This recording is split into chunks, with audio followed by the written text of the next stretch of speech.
Good day, ladies and gentlemen, and welcome to STL Q4FY25 earnings conference call.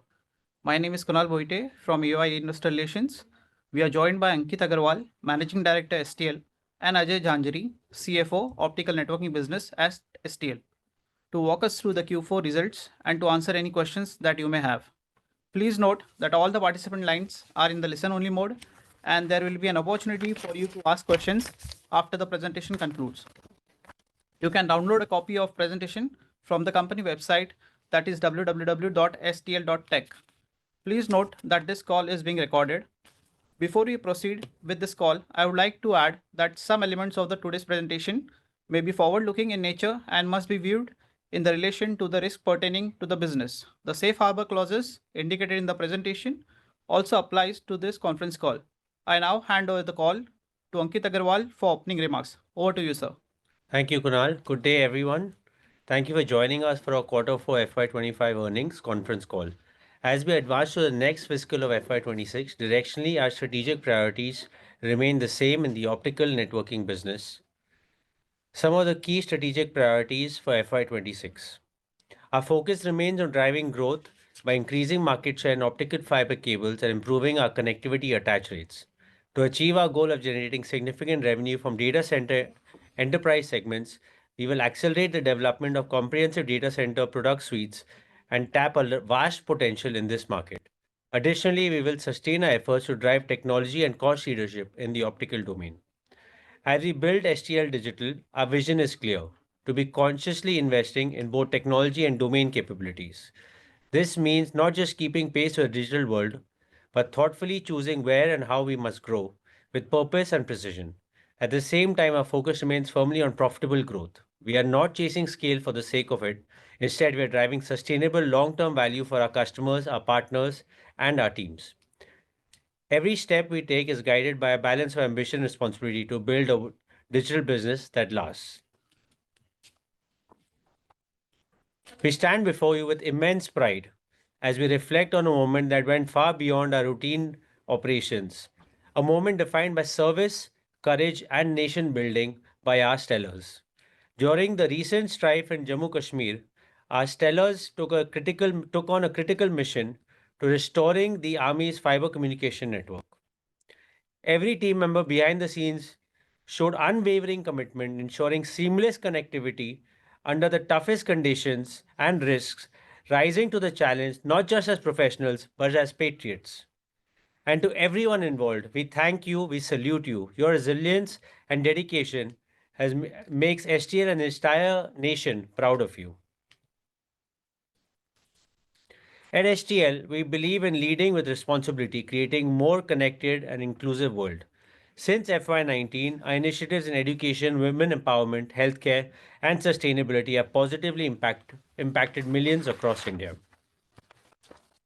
Through RoboEdge program, we have reached over 6,000 students across 11 schools and are proud that 13 of them represented India recently at the International Robotics Championship in Estonia. Our Jeevan Jyoti program, founded by Jyoti Agarwal, has empowered over 5,800 women artisans in vocational skills, with many now showcasing their work under the Akai brand. In sustainability, we installed 4,500 kilowatts of solar capacity, cutting emissions and advancing clean energy across our facilities. We are working with 53 villages on afforestation and water conservation, planting thousands of trees and rejuvenating ecosystems. And through Swasthya Suraksha, we have delivered healthcare to over 2.6 million underserved individuals in rural Maharashtra. At STL, sustainability is the heart of everything we do. We are committed to achieving net zero by 2030, which will place us far ahead of our peers in this space. Since FY19, we have diverted over 2.6 lakh metric tons of waste from landfills and recycled over 9.6 lakh cubic meters of water, driving through a true resource efficiency.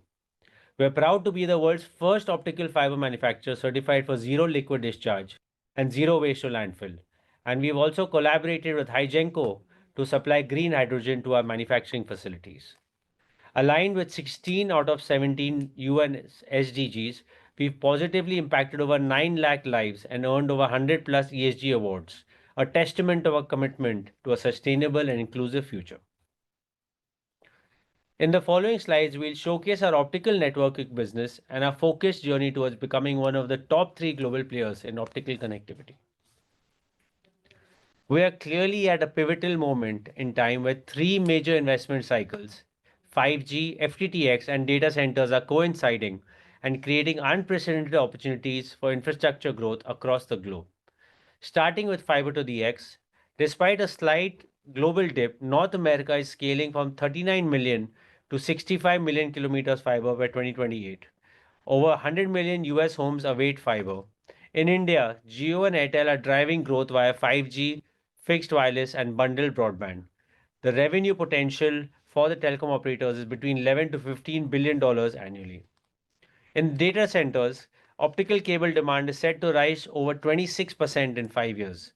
The North America DC market itself will hit $139 billion in total DC spend, and India is investing close to 65,000 crores with a 25% increase in capacity by 2028. 5G is the real game changer.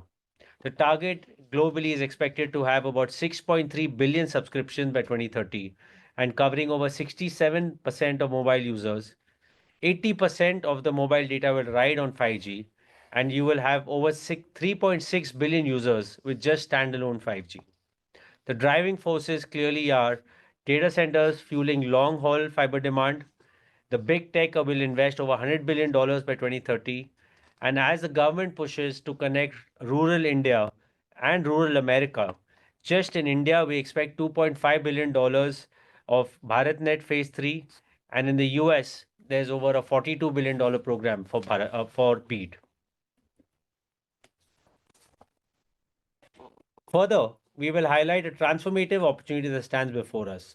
The convergence of the AI revolution and the explosive growth of data centers, which is unlocking unprecedented potential across the digital infrastructure space. As we can see, by 2030, the global data center demand will triple to 219 gigawatts, with 70% potential AI, triggering a $7 trillion investment wave.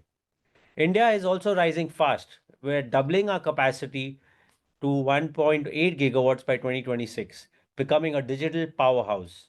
The backbone of this shift is fiber. AI workloads need almost 36 times more fiber compared to regular workloads, pushing a 70% higher density and almost a $2 billion opportunity in this decade itself. STL is ready. We have our Make in India for the World AIDC portfolio, which offers scalable, low latency, GPU ready solutions and which are built for this AI era. And it's working. As you will see in the numbers, 21% of our growth in DC and enterprise revenue in this quarter. As the global landscape shifts, demand for optical fiber is set to rebound. After 2 slow years, 2025 marks a turning point, with fiber consumption projected to grow at 2.7% year on year, led by strong US momentum. India's BharatNet Phase 3, as well as some pockets of demand globally.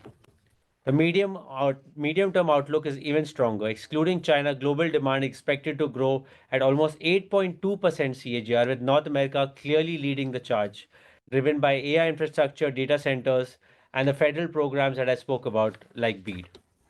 CRU, which is a leading agency, forecasts 116 million fiber kilometers of demand in this region alone. With a sharp focus on North America and the global ex-China market, we are well positioned to power the next wave of digital infrastructure with future-ready fiber and end-to-end connectivity solutions. I wanted us to take a moment to recognize that fiber absolutely continues to be the bedrock of digital infrastructure. Whether you talk about 5G, whether you talk about fiber to the home, or the AI-led data centers, all of them will ultimately rely on a core base and foundation, which is optical fiber. Industry leaders clearly around the world are making significant bets on fiber deployment and doubling down on making sure that they stay ahead of the curve with ramping up their fiber deployments. Just some of the examples I can highlight here, like AT&T is targeting 50 million fiber connected locations by 2029, and Verizon through its $20 billion play and acquisition of Frontier Communications is pushing forward towards 40 million fiber homes. Back home here in India, Airtel is investing heavily with over 44,000 route kilometers just in 1 year and is further expanding its data center capacity as well as fixed wireless on the back of optic fiber. Microsoft, one of the large and leading hyperscalers in the world, has already started to innovate with hollow core fiber and is looking at how fiber can play a critical role in driving its latency down across its network. Zayo, a very large fiber infrastructure provider, has noted a major shift.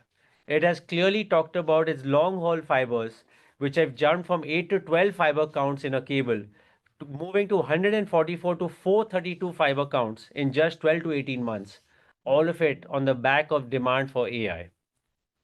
There are many such examples. These are not just isolated, and they're part of a global movement where telecom operators, hyperscalers, and other companies have clearly realized that fiber is the way forward.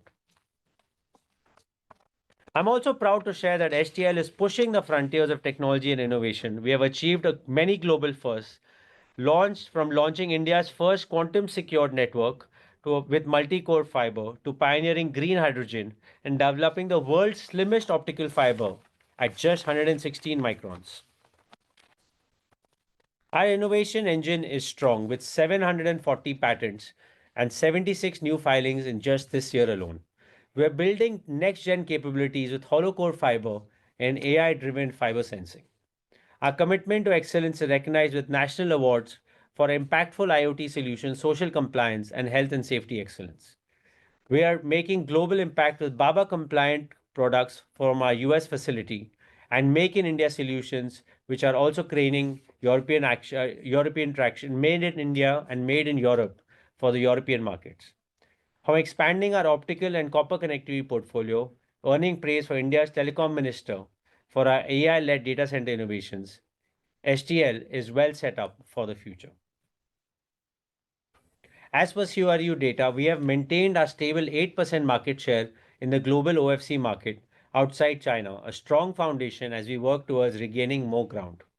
But the real highlight is clearly our optical connectivity attach rate, which is up from 13% to 22% in just 1 year. That's a significant year-on-year expansion, showing a sharp focus on value-added solutions and deeper customer integration. Now let's look at the optical network business, the financial performance. As we reflect on the financial performance of the optical business, in line with our guidance, Q4 FY25 revenue stands at 979 crores, which shows a healthy improvement on year-on-year basis. EBITDA for the quarter stands at 125 crores at 12.8% of the revenue. EBITDA margin reflects substantial improvement year-on-year basis, driven by constant focus on the cost leadership. At STL, we are well positioned to accelerate growth in the optical business. We have scaled up local capacities and now closer to the markets with strong traction in North America. Our cost initiatives are showing results, and we continue to focus on all ways of efficiency. With 740 patents that I mentioned, innovation drives our data center portfolio and customized solutions, helping us scale the optical connectivity business going forward. The most recent US-China trade dynamics are also creating new tailwinds for India-led manufacturing, positioning STL to capture rising global demand, particularly in our enterprise business. Now, let's discuss our STL digital business and its performance. STL Digital continues to bring strong momentum, backed by global presence, a skilled team of over close to 1,200 consultants, and a robust order book of 451 crores as on 31st March 2025. We serve the 26 global customers across key sectors like technology, healthcare, manufacturing, and energy, delivering enterprise SaaS, cloud and security, product engineering, and AI-driven solutions. Our recent highlights include driving Vedanta to digital transformation for over 15,000 global users, securing repeat wins across industries, and building a powerful partner ecosystem with 40 plus tech partners.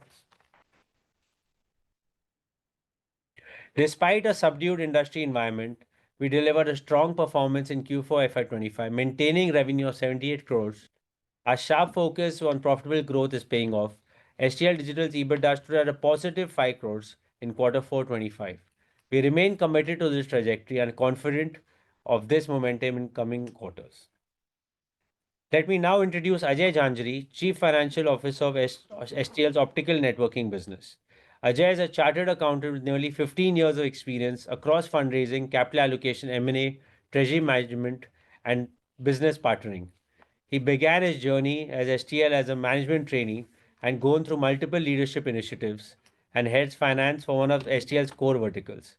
As CFO, Ajay is focused on driving shareholder value and profitable growth by aligning financial strategy and business goals. On a personal note, I can vouch that he is a very good singer and dancer as well. Okay. Okay, Thanks, over to thanks, you, Ajay. Ankit. Good day, ladies and gentlemen. So I'll just present the financials of STL for the financial year 2024-25.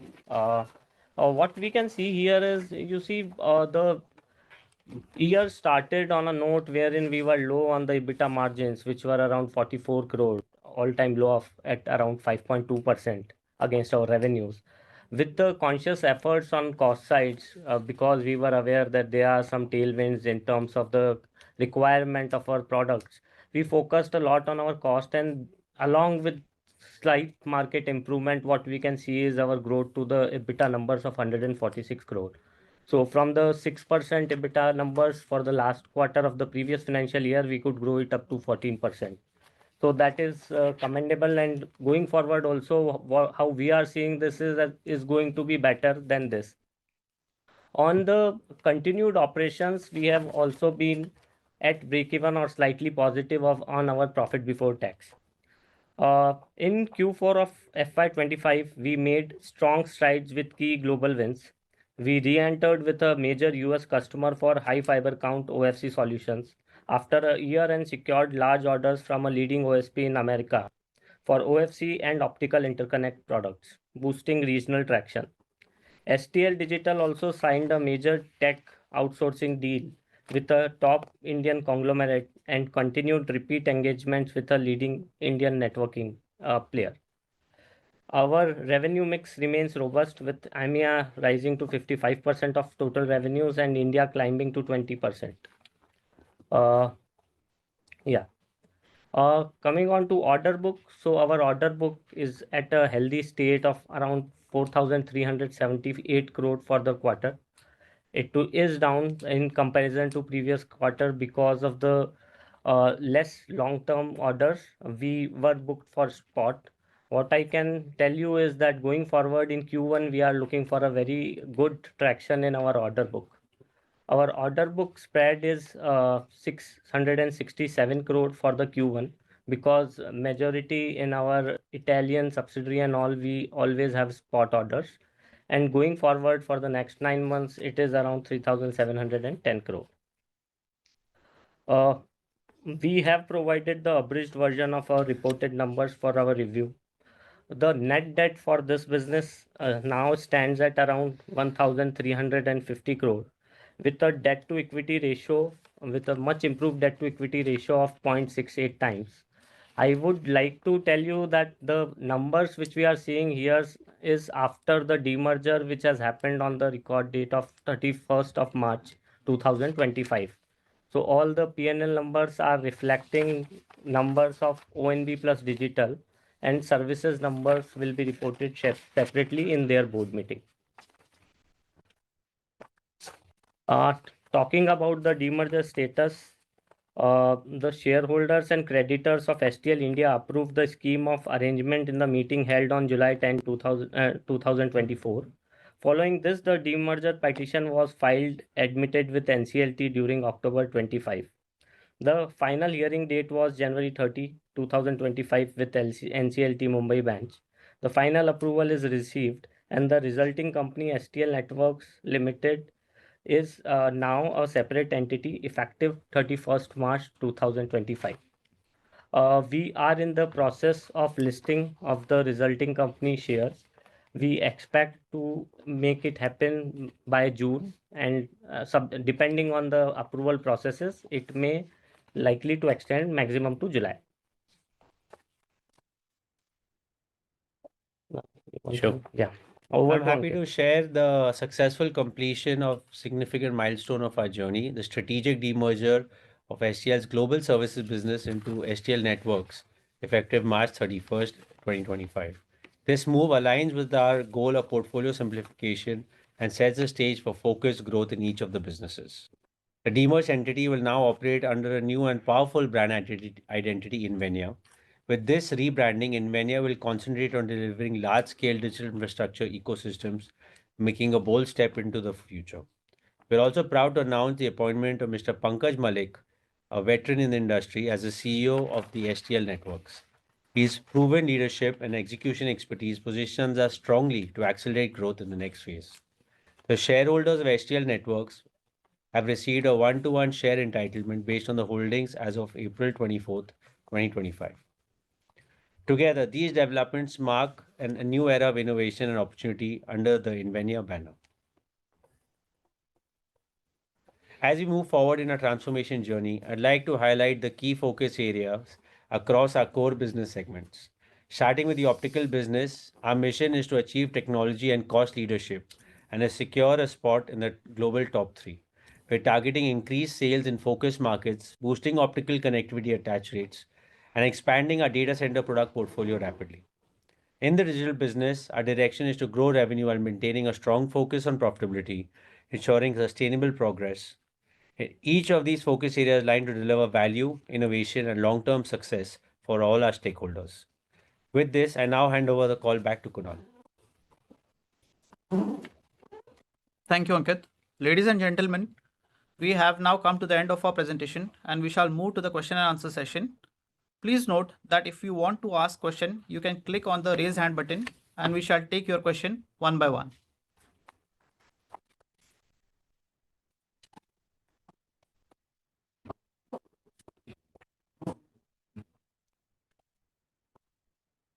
We will take our first call from Nikhil Chaudhary. Hey, hi. Thanks for the opportunity and congratulations on completing the merger of global services business.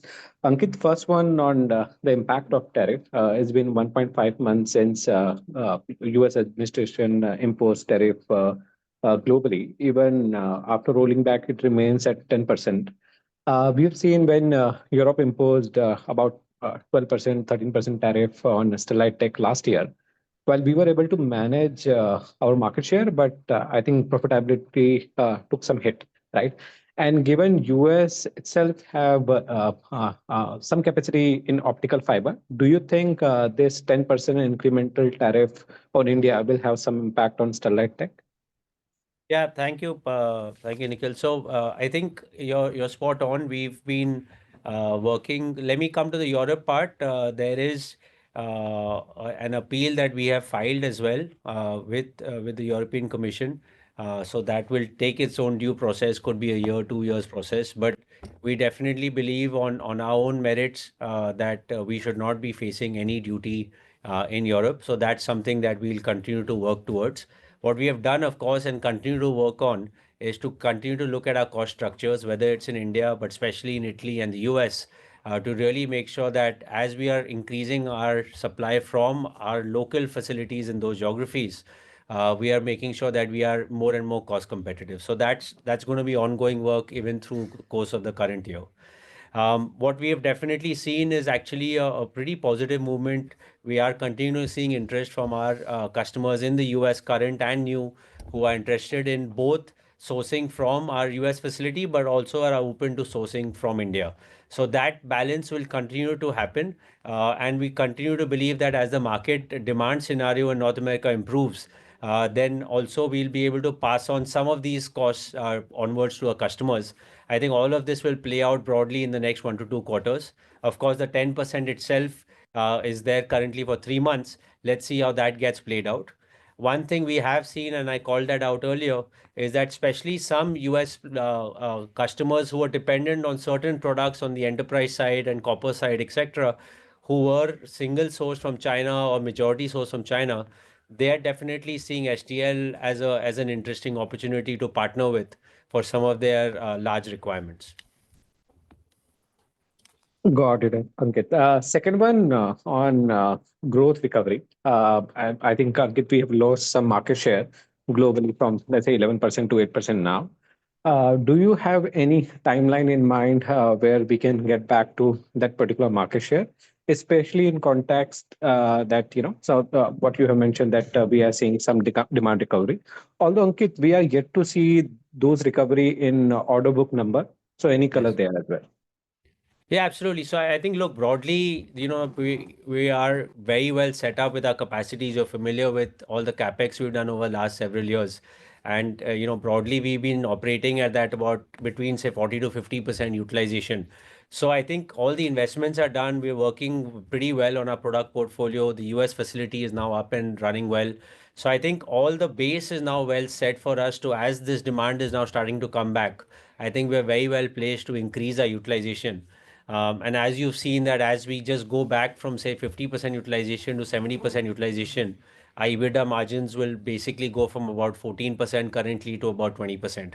So that's really where the focus is, to generate that EBITDA and then to generate the cash.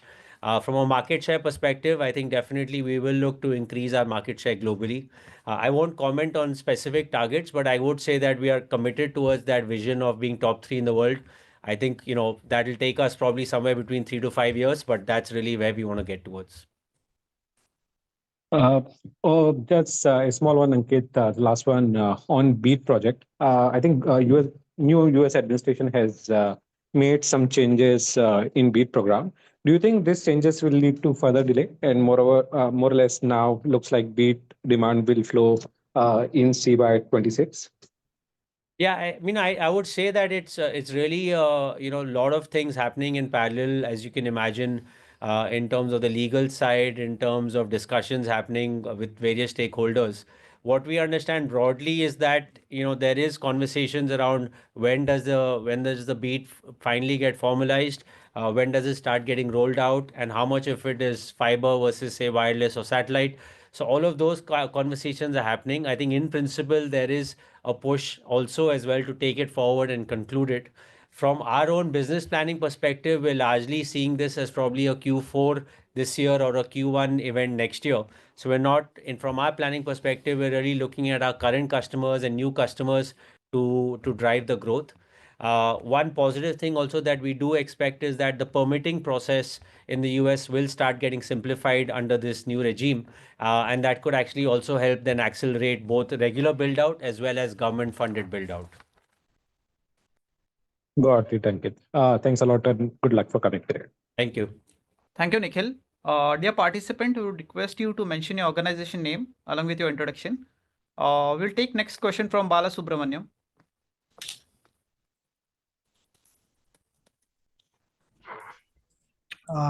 Thank you so much for the opportunity. I'm Bala from Arihant Capital.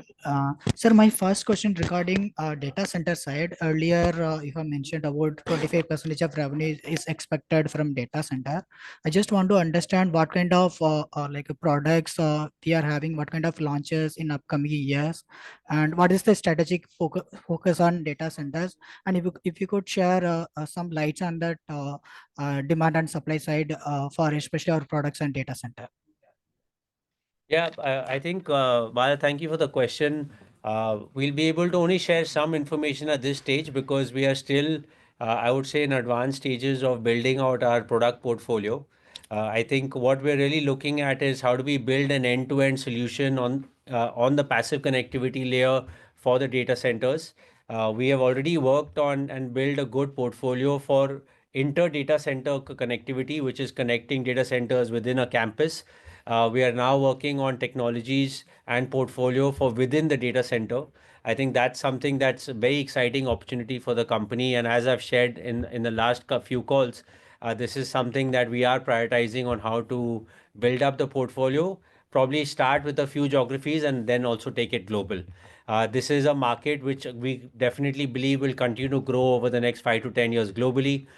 India market, as I just shared, will also look to double in terms of the sheer megawatt capacity or gigawatt capacity that is coming up in India. So from all of those conversations and discussions with market, we do believe that this is a very positive opportunity for the company. And also, if you look at the capex cycles of telcos, which typically go up and down every few years, the data center spend itself will be a nice hedge for us vis-a-vis just the telco spend. So I think from those aspects, this is a very good opportunity for the company. As we've set out a target, 25% of our revenue should come from the data center plus enterprise segment, and that's definitely something we'll move towards in the next few quarters. Got it, sir. Sir, my second question on the inventory side, how are the inventory levels on the global, especially in the North Yeah. America? And we have seen some like very big wins in order terms. And another thing, I want to understand the pricing side for optical fiber and optical fiber cable side on the industries level, whether we have seen recovery on the prices. Sure. I mean, the pricing has been flattish. There's nothing specific. I think now with the demand growing in North America and also in India with BharatNet, which will kickstart across all the packages. So I think from that perspective, probably I think pricing has bottomed out and should start improving. It will take some time directionally, but I think that's where it is at. I think from what was the first question? Inventory level. Inventory levels, yeah. I think inventory levels, we've broadly seen, I would say broadly last 18 months, maybe even 21 months, a drawdown of that inventory. We've been sharing that update in our calls. I think it's probably we're largely done now with the excess inventory in the system, largely in North America. There's probably some pockets of some inventory, probably for another quarter or so. But largely we do see, and hence we are starting to see more opportunities in our pipeline. And we do expect a good movement on new orders in the coming quarters. Yes, sir. So small key question on the BEAD program, like I think it is expected to start from in this financial year. I think the opportunity I see is more than $40 billion. And I just want to understand like what's the timeline is given by that government, and is there any plan? And As I what said, Bala, because it's there are a lot of moving parts in the US right now in terms of this project itself. Of course, principally we do believe the project's moving forward. It's been committed by both houses. I think some of the nuances around how this gets panned out, how much is fiber versus wireless or satellite, some of that detailing will probably get clarified. But as far as the states are getting prepared to receive the funding at state level, I think all of that is moving forward. But from our own perspective, I was just sharing that we do think that this is a Q4 this year or possibly even Q1 next year event. got it, sir. Thank you. Thank you. Thank you, Vallabh. We'll take our next question from Mr. Arun Malhotra.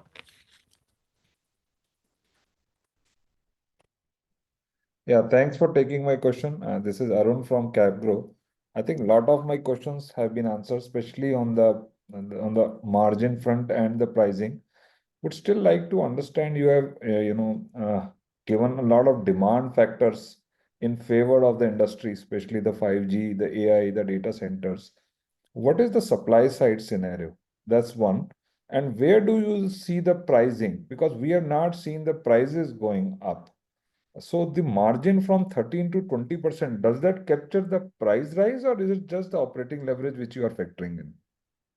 No, good question, Arun. Thank you. I think there's two, three elements to this. I think principally what I said is just in terms of utilization itself, right? So we've been operating broadly at this 40 to 50% utilization. Our facilities have been pretty well set up globally. So I think as we just see the markets, these inventories which I spoke about coming down, our volumes going up globally, and particularly in the North America market, I think that will help drive our utilizations up and help us improve our profitability. I think on top of that will be that especially in some select markets, we do expect the realizations to improve. It might take a couple of quarters, but we do see if we go by past trends, then in such market scenarios, the realization should also improve marginally. I think in India market specifically coming to that, yes, prices have been flattish, prices have been on the lower end. But again, here I do believe that with the demand growing with BharatNet, we do expect the fiber prices and ultimately the cable prices to go up, maybe marginally, but that's tough to predict at this stage. The BharatNet projects itself will be deployed over 3 years. So fairly short time frame for a massive fiber network that needs to get built out. And so we do expect a healthy demand in India as well. I think overall on supply, I mean, I wouldn't say there's any major movement. We have seen lower demand locally in the China market since a lot of their 5G and maybe fiber to the home is done. There is a lot of replacement fiber that's happening because China built its networks on more than 15, 20 years ago. So we are seeing some of that demand. But from a supply side, actually, we're seeing some consolidation in the China market. Some of the larger players are consolidating. And we do see that the market should become healthy probably in China over the next 1 to 2 years. Yeah, just a clarification, you said 13.5 to 20 you want to reach. What's the time frame which you are looking for? I won't comment on a specific time frame, but I'm just saying directionally through the course of this year, as our volumes improve quarter on quarter, we do expect to move towards that range. Sure. So my second question is on the BEADS and the BharatNet program, Hmm. especially the BharatNet. Our observation, just correct me if I'm wrong, my observation is that our order wins have been much lower than the competitors. So any comments on that? Just to clarify, Arun, we have won a project in Jammu Kashmir, which is cumulatively of including the deployment as well as maintenance for 10 years. That is close to about 2,600 crores, all included, taxes, everything. So that is the project that we are taking on board. This is part of the services business, which is now demerged. So just want to clarify that. This project will be part of that business. So the order book that Ajay spoke of earlier, this is excluding that project, and all of this will once we get the purchase order in that entity, then it will be part of that order book. For this business, which is the manufacturing business, we will certainly speak with all the various winners of the various packages and look to maximize our share across cable, fiber, and connectivity.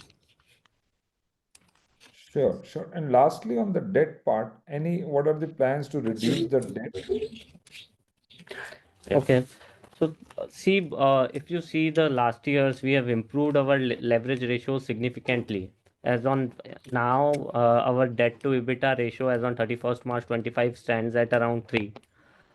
With the cash generation from the business, which we have demonstrated in the previous year as well, we expect to touch down to 2 by end of this financial year.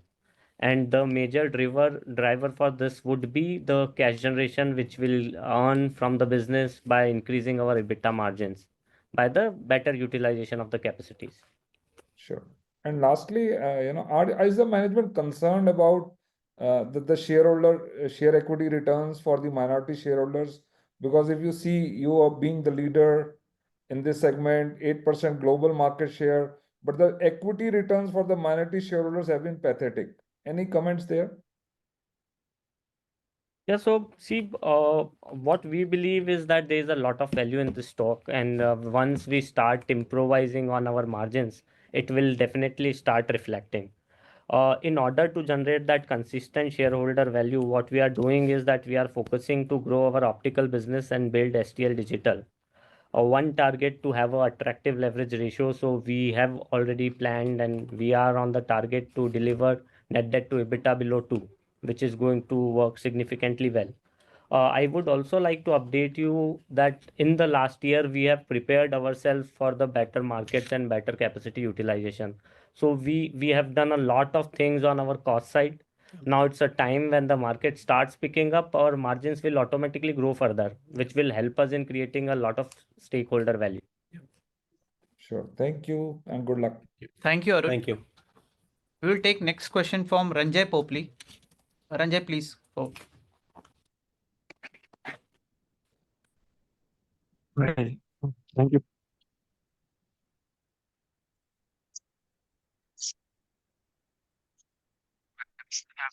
Ranjay, you can ask your question.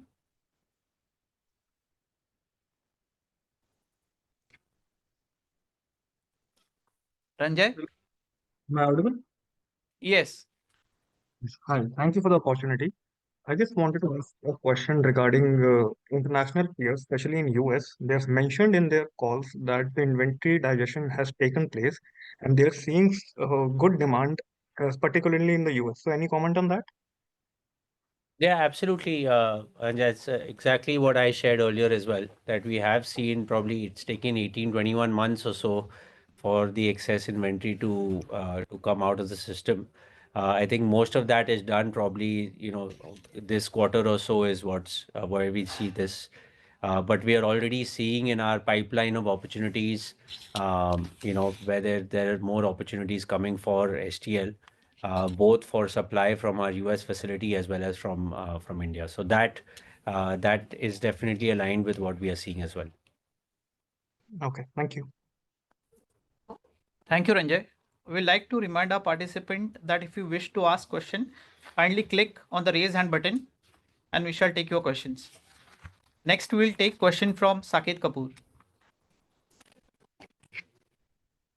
Yeah, namaskar, sir, and thank you for the opportunity. And welcome, Ajay ji, your first interaction with the investing community, and all the best to you. For the Thank you. Thank you. Sir, firstly, sir, if you could just give us some understanding what goes into currently into the consolidation earnings when we are reporting standalone and consolidation. If you could just provide to us which bits of businesses and the geographies goes into consolidation. And secondly, as interconnect part of the story was mentioned by Ankit ji that the pie has changed. So what have been the revenue and the profitability contribution from interconnect part? And third question is about the fiberization of our of the towers. So what is the update on, since I think so all the telcos are speaking about 5G rollout and successful rollout all across the country, but we have not seen that kind of fiberization happening as earlier reported that our towers are under fiberized. So what is the current understanding and what's the way forward from players like us? These are my set of questions. I'll take the third one. Yeah. I'll just start with the third question, Saket ji. So, I think, see, principally, we definitely see both in India and globally that as you move from 4G to 5G, you need much higher tower fiberization, which means fiber directly from tower to this backhaul. So that continues to be a trend in India as well. We are seeing that all the operators, as they are increasing their 5G network, both coverage and capacity, that trend continues. What we are also seeing is that operators are looking at a end-to-end fiber network for all their requirements, whether it's fiber to home, fiber to enterprise, fiber to fixed wireless point, or fiber for 5G. All of this is converging towards one fiber network.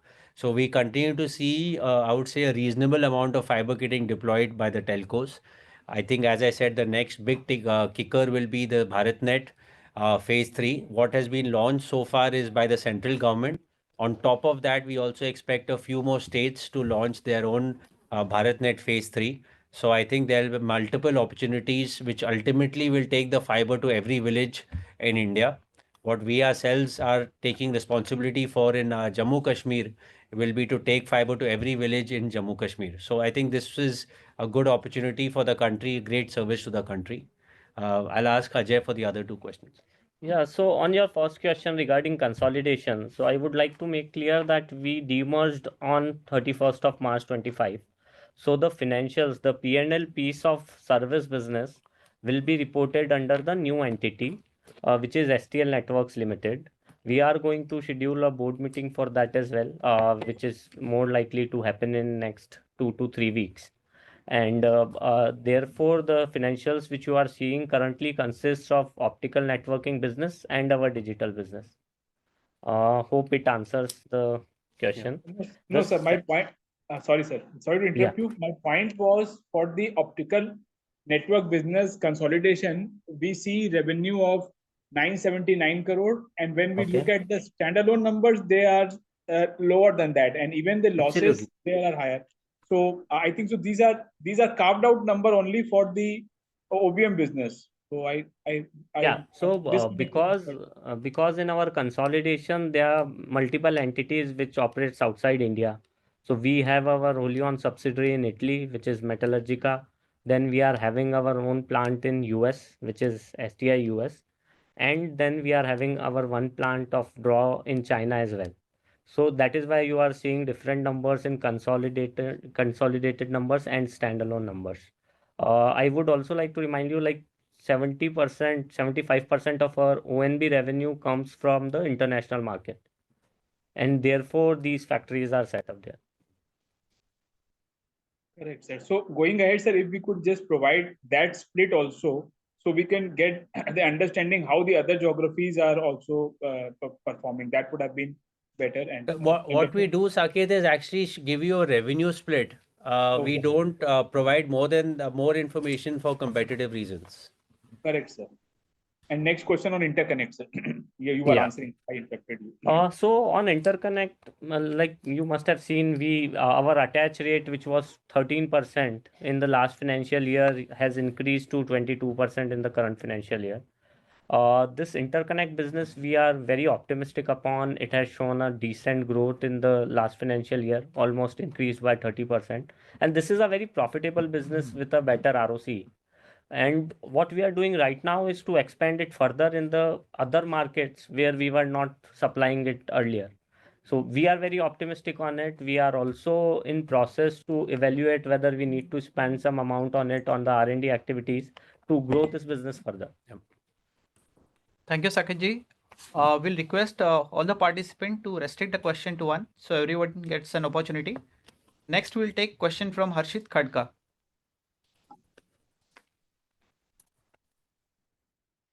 Hello, am I audible?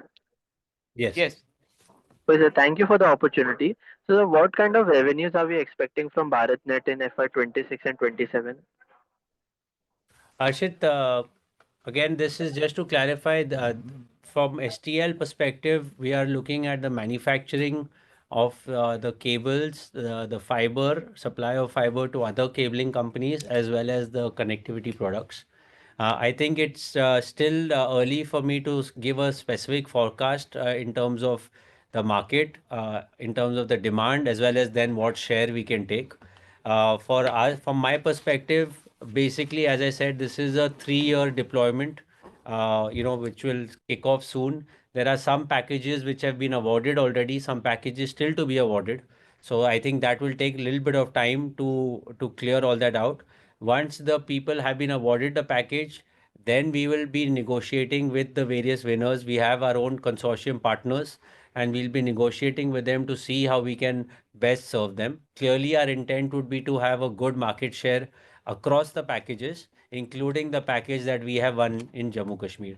So I think it's a bit early today to give you any forecast like this, but be rest assured we are putting our efforts to get a good share.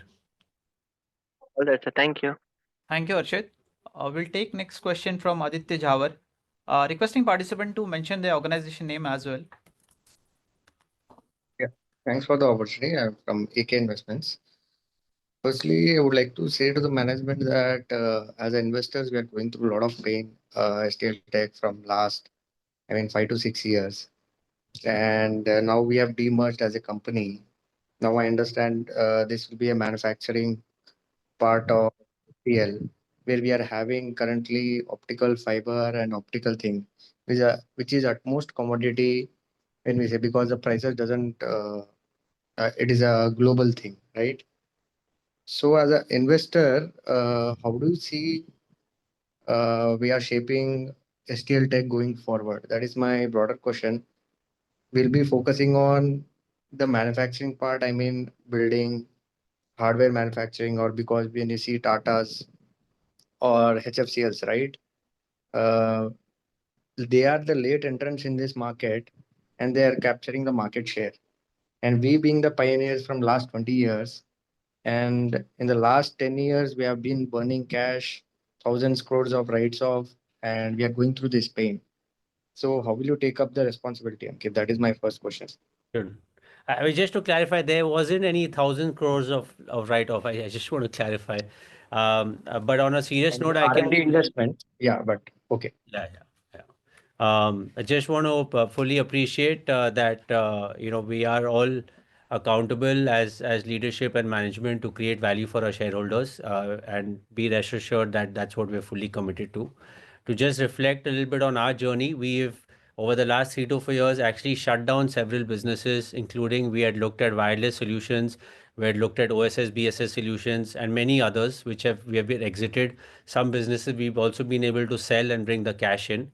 As we saw our balance sheet also in April last year, we did a QIP of close to 1,000 crores to make sure that our balance sheet was in the right shape. And I think we have invested in our capacities. I think what I can definitely tell you with confidence is that we're very, very clear about our strategy and our focus of what to do and not to do. We are clear that our core business is the optical business. We are going to be world leaders in this business. I would disagree with you when you say that this is a commodity business. This is a high technology manufacturing business, and I would urge you and any of our shareholders to visit our facilities in India or globally.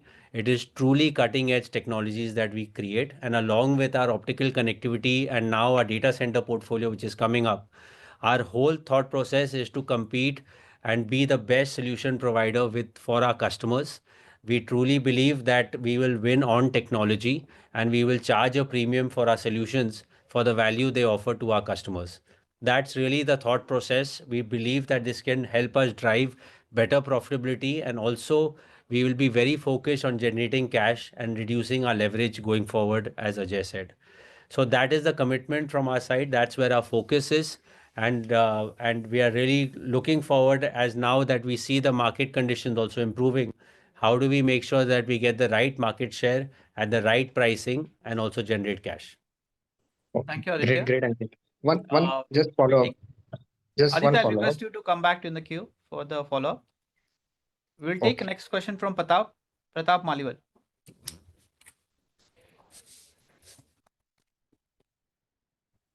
Hi, am I audible?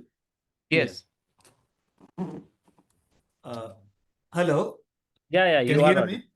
Yes. Pratap, ask Hello, your question. yeah. Thank you. I'm Pratap here from Mount Intra Finance.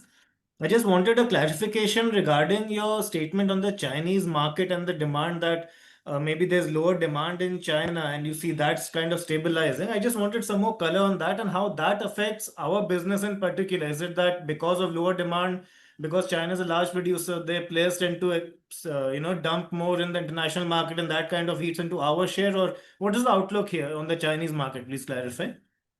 I see. The question was on what's the supply, right? And so I think we must understand 50% of the world market demand. If you look at our past charts, historically the demand and then the supply is 50% of the world market has been China, right? That's the sheer volume that the three telecom operators out there deploy. And they've been building out a massive network. On a given year, China deploys 12 times amount of fiber that India deploys. That's been the kind of build out they've been having. What we now see is that a good portion of the network has been built out for 5G as well as fiber to the home to the major cities, which is where then I commented that we do see some decline in their own demand year on year now and probably going forward. But as a result of which also there's been a consolidation in suppliers in the China market. So we do see that as a healthy sign. And we do see that the pricing also in China has bottomed out and should normalize going forward. That was the feedback. Impact to STL, I don't see with the way the markets that we serve, particularly North America, Europe, and in India, which are our focus markets. We don't see a lot of competition, particularly on the cable side from Chinese. But in some places, they do serve and they supply fiber at lower cost. Again, that was my point earlier, that our whole thought process is to compete on technology and on solution. So the more we are able to supply our customers with cable and connectivity together as a solution, that will be a big advantage for our company going forward. Okay, that's it from my side. Thank you. Thank you. Thank you, Pratap. We'll take next question from Rohan Patel.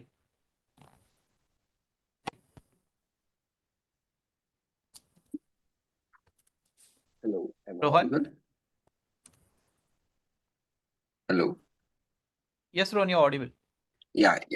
Thanks for the opportunity. Sir, since last couple of quarters, you were talking about the inventory clearing out, and now you are firmly believing that inventory is mostly cleared out in America, and things are way better than it was, for like 12 months before or 18 months before. So, considering that you are also investing in new products and spending money in R&D. So how do we look at Sterlite technology from here on for like, can you just give us a landscape for next 3 to 4 years about like how much you want to grow your top line as well as your bottom line? Because you have fairly talk about a balance sheet side. If you can give us, sense about how things will move on from here. Yeah, I thank you, Rohan. We don't typically give a forecast, so I won't be able to give you any specific numbers. I think three, four things that we have shared, I'll just reiterate that. One, directionally, we have a vision to be world top three. I think that's clearly means fairly strong growth over the next 3 to 5 years for us overall, particularly in the optical business. Number one. Number two, we have fully invested into our capacities in terms of all the way from glass to fiber to cable and connectivity. So we do feel that we are well invested. I do see that over the coming quarters, our utilization of the factories will go from say 50% to 70% plus. And as that happens, we will move towards at least 20% EBITDA margin. So these are two or three things that we have shared. And as Ajay also shared just now, we are also looking at reducing our leverage ratio from about 3 times to about 2 times. So as we start generating cash, utilizing that to reduce our debt, I think that is where we take the business going forward. I think principally the one other growth area we've talked about outside of the core telco segment is the data center segment. That's a fast growing market, and where the amount of fiber used inside a DC continues to grow. So we are building out our portfolio, and going forward, that will be an important and profitable segment for STL to grow within. Okay. Rohan, Just to can put we, it, can you come in the queue again? We'll take the I next. just have last question. Considering that you were talking about fiber deployment in India and as well as in America, so do you find there has been change in industry dynamics, or there could be change in industry dynamics after the Starlink's entry in India? No, and that's why I had that slide, particularly on literally every telecom operator and other players, hyperscalers talking about it. There's no question in my mind or in our industry parlance that fiber will remain the core. There will be applications for Starlink or other satellite operators on the fringe, where they'll be able to, where there's absolutely, it's unviable for fiber to be deployed there from a cost perspective or otherwise. In those regions or applications, they would probably be used for satellite. But across the board, I think for a vast majority of connectivity, the base will continue to be fiber going forward. Okay, so not a major impact on our business. No, we don't see that. Okay. Thank you for this opportunity and answering all the questions. Thank you. Thank you, Rohan. Ladies and gentlemen, with this, we now come to the end of our question and answer session. And now I hand over the call back to Ankit for the closing remarks. Thank you all for joining our call today and for your continued interest in STL. Despite a challenging market environment, we have made meaningful progress on our strategic priorities. Our focus remains on what we can control, deepening our customer centricity, fostering a lean and agile organization, and driving growth through technology leadership. We continue to actively pursue opportunities in our key markets, leveraging our advanced manufacturing, innovation capabilities, and industry-leading product portfolio. As the market demand stabilizes, we are well positioned to execute with discipline, deliver strong results, and create lasting shareholder value for everyone. We hope your questions and comments were addressed today. For any further questions, please feel free to reach out to the investor relations team, including myself. We look forward to staying engaged and continuing this conversation in the near future. Jai Hind. Thank you. Thank you.